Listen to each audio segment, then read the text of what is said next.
बिस्मिल्लाहिर्रहमानिर्रहीम अस्सलामु अलैकुम अल्लाहुम्मा सल्ली अला आले मोहम्मद सल्लल्लाहु तआला अलैहि वसल्लम। वेलकम टू सियासी शतरंज। मैं हूं तला जो ख़वातीन और हज़रात, हम जानते हैं कि इस वक्त मुल्क में सियासी माहौल इंतहाई गर्मा गर्म चल रहा है। बात करें सबसे पहले नून लीग की, तो शहबाज शरीफ साहब ने कह दिया है वाज़े कि कोई भी साजिश हो नवाज शरीफ के खिलाफ उसे कुचल के रख देंगे। साथ साथ मीसा के मईशत की भी दावत दे दी है। मुआशी हालात को बेहतर करने के लिए तमाम पार्टीज को मिलकर काम करना होगा, यह भी वाज़े मैसेज शहबाज शरीफ साहब ने दे दिया है। उसी वक्त हम ये भी देख रहे हैं कि पार्टी के अंदर एक बड़े पुराने रुकन है दानियाल अजीज साहब, उन्होंने तोपों का रुख कर दिया है अपनी ही पार्टी के लीडरों की तरफ। पहले उन्होंने मरियम औरंगजेब साहब के खिलाफ बहुत सारे बयान दिए कि वो अपने अपने मिशन में नाकाम हो गई, कम्युनिकेशन में नाकाम हो गई। अब वो एहसन इकबाल साहब को तनकीद का निशाना बना रहे हैं। फिर एहसन इकबाल साहब ये कहते हैं कि क्या वजह है कि दानियाल अजीज भुट्टो की जबान बोल रहा है। तो ये बात तो वाज़े है कि इस वक्त नून लीग के अंदर कुछ पावर स्ट्रगल जारी है लीडरान के दरमियान, और एक बड़ा पॉजिटिव और अच्छा मैसेज शहबाज शरीफ साहब ने दिया है। प्रोग्राम में तफसीलन इसको डिस्कस करेंगे। इमरान खान साहब ने अदालत के अंदर सहाफियों से जो गुफ्तगू की है,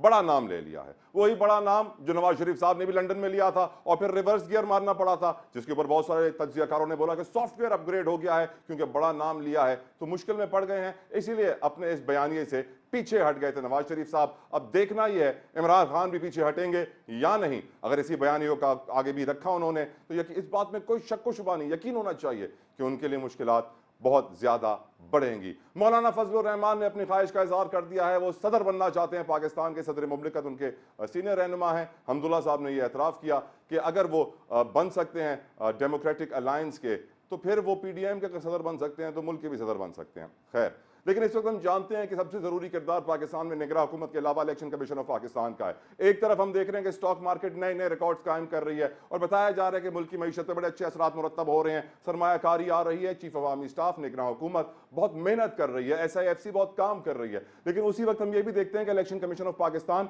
जिसके पास 42 अरब रुपए का बजट अप्रूव था इलेक्शन कराने के लिए, जिसे पहली किस्त में तकरीबन 10 अरब रुपए मिल चुके थे, अब उनको 17 अरब रुपए दरकार थे और उन्होंने सेक्रेटरी खजाना को तलब कर लिया।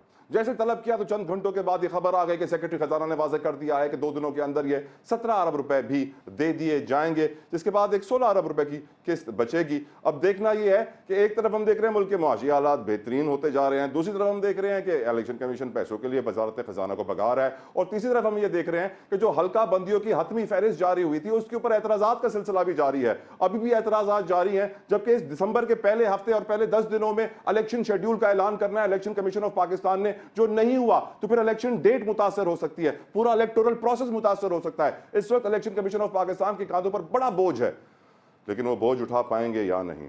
हमारे साथ गुफ्तगू करने के लिए कमान पैनल इस वक्त मौजूद है प्रोग्राम के अंदर। स्टूडियो में वेलकम मैं करना चाहूंगा साजिद अहमद साहब हैं, साबिक MNA हैं MQM पाकिस्तान से। साजिद साहब, thank you so very much sir for giving us your time. Nisar Ahmed Khoro साहब मुझे ज्वाइन कर चुके हैं, बहुत बड़े सियासतदान पाकिस्तान के और पाकिस्तान पीपल्स पार्टी के सीनियर रहनुमाएं। खोड़ो साहब, जज़ाकल्लाह खैर, आपकी बड़ी मेहरबानी सर, आप अपना टाइम निकालते हैं। साथ साथ मुस्लिम लीग नून से हमारे साथ राना एहसान अब्दुल साहब मौजूद है। राना साहब, thank you so very much sir for giving us your precious time. आगे चलकर हमें PTI के भी कुछ लीडर्स ज्वाइन करेंगे प्रोग्राम में। अकबर एस बाबर साहब से भी हमारी गुफ्तगू होगी, नहीं मैदर पंचोता भी हमें ज्वाइन करेंगे। लेकिन पहला सवाल मैं कर लेता हूं अब, क्योंकि यकीनन नून लीग का भी हमने इब्तदाई में बताया आपको कि बड़ी मुश्किलात से दो चार है, अंदर ही अंदर कुछ चल रहा है। तो राना साहब, अगर आपसे शुरू करना चाहूँ, क्योंकि आपकी पार्टी इस वक्त कहा जा रहा है कि रूलिंग पार्टी और किंग्स पार्टी भी है।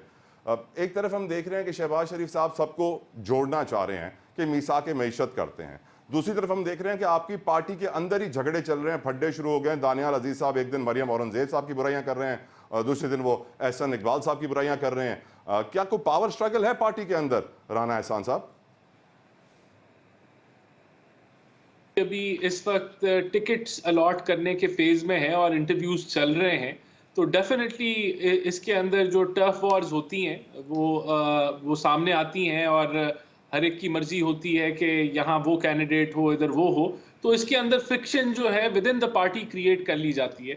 लेकिन मैं समझता हूँ कि जो इल्ज़ामात दानियाल अजीज साहब ने एहसन इकबाल पे लगाए महंगाई के हवाले से, वो तो बड़ा अच्छा, उन्होंने खुद ही उसका बयान दे दिया कि महंगाई की एक वजह नहीं होती और प्राइस कंट्रोल कमेटी बड़ी लिमिटेड उसका मैंडेट होता है। ये तो मल्टी डायमेंशनल इसकी वजूहात हैं, जिसमें international commodity prices, devaluation of rupee और आपके फिस्कल डेफिसिट्स और दीगर मामलात हैं, सप्लाई चेन मैनेजमेंट। तो वो तो एक इलॉजिकल बयान था। बाकी देखें, उन्होंने जो बात की मरियम औरंगजेब के हवाले से, हर पार्टी राय, हर आदमी राय रख सकता है, उनकी इंडिविजुअल राय हो सकती है। बेहतर है कि अगर कोई उनको स्ट्रैटेजी नहीं पसंद आई या वो समझते हैं कि बेहतर तरीके से खान साहब को एक्सपोज करने की ज़रूरत थी, तो उनकी जो रिकमेंडेशंस हैं उनको वेलकम करते हैं। राइट। वैसे पार्टी के अंदर बड़े फोरम्स हैं जहां आप इस तरह की रिकमेंडेशंस आप दे सकते हैं। इससे इससे तो ये मैं भी राणा समझता साहब, हूं इससे कि ये भी नजर आ रहा है कि आपकी पार्टी में फ्रीडम ऑफ स्पीच है, हर किसी को अपनी राय का इजहार करने की इजाजत है, which is again a good thing. अब मैं वेलकम करूंगा सर अकबर एस बाबर साहब ने हमें ज्वाइन किया है, पीटीआई के बानी रुकन है, एतराज किया है उन्होंने पीटीआई के इंट्रा पार्टी इलेक्शन पे। अकबर साहब thank you so very much sir, आपने अपना कीमती वक्त हमारे लिए निकाला। सर आप बानी रुकन है पीटीआई के, आपने इंट्रा पार्टी इलेक्शन के ऊपर बड़ा एतराज भी किया है, आपने राब्ता भी किया है, इमरान खान से वीडियो पैगाम भी जारी किया है। क्या आप ये खुद कर रहे हैं, आपसे करवाया जा रहा है अकबर साहब? क्योंकि आपको तो पीटीआई से पसंद तो नहीं थी सर।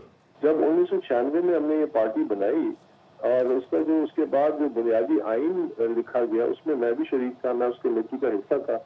मैं हामिद खान थे, मिराज अहमद खान थे, परवीन कसूरी थी, सईदुल्लाह न्याजी थे। तो हमने उसमें बड़ा एक डेमोक्रेटिक कल्चर रखा था कि पार्टी के जो चेयरमैन है वो 3 साल के लिए 2 टर्म से ज्यादा नहीं रहेगा और बाहर हो जाएगा।